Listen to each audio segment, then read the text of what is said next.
Hi friends, welcome to comparison Guru channel. ఈరోజు మనం Bajaj Pulsar 125 మరియు టీవీఎస్ రైడర్ 125లో మధ్య ఉండే మెయిన్ డిఫరెన్స్ తెలుసుకుందాం. బజాజ్ పల్సర్ 125లో డిస్ప్లే మీద కనబడే కలర్స్ అయితే తీసుకొచ్చారు. అదేవిధంగా టీవీఎస్ రైడర్లో కూడా డిస్ప్లే మీద కనబడే కలర్స్ని లాంచ్ చేశారు.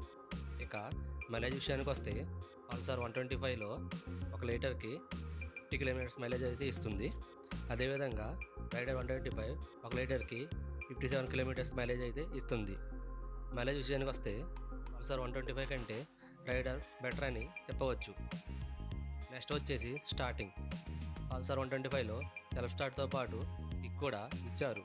దీనివలన బైక్ బ్యాటరీ ఏదైనా ప్రాబ్లం వచ్చినప్పుడు కిక్ యూజ్ చేసి బైక్ని స్టార్ట్ చేయవచ్చు. రైడర్ 125లో ఓన్లీ కిక్ స్టార్ట్ ఒకటే ఇచ్చారు. నెక్స్ట్ వచ్చేసి సీట్ టైప్ అనేది పల్సర్ 125 మరియు రైడర్ 125లో సింగిల్ సీట్ మరియు డబల్ సీట్ అయితే ఇచ్చారు. డబల్ సీట్ కంటే సింగిల్ సీట్ ఫ్యామిలీస్కి బాగా సెట్ అవుతుందని చెప్పవచ్చు.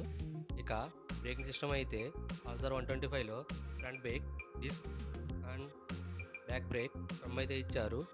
రైడర్ 125లో సేమ్ పల్సర్ 125లో ఎలా ఇచ్చారో ఫ్రంట్ డిస్క్, బ్యాక్ డ్రమ్ అదేవిధంగా ఇచ్చారు. ఇక ఏ వగైనా కొనే ముందు మనం మెయిన్గా చూసేది కాస్ట్ విషయానికి వస్తే పల్సర్ 125 ఆన్ రోడ్ ప్రైస్ 1,05,000 వరకు ఉంది. రైడర్ 125 అయితే 1,08,000 వరకు ఉంది. ఫైనల్గా ఈ రెండు బైక్స్ అయితే దేనికది తీసిపోదు అని చెప్పవచ్చు. ఫ్యామిలీస్తో ఉండేవారికి ఈ రెండు బైక్స్ బెస్ట్ అని చెప్పవచ్చు. ఈ వీడియో కనుక మీకు నచ్చినట్లయితే ఈ వీడియోని లైక్ చేయండి, షేర్ చేయండి, మన ఛానల్ని సబ్స్క్రైబ్ చేసి సపోర్ట్ చేయండి. Thank you.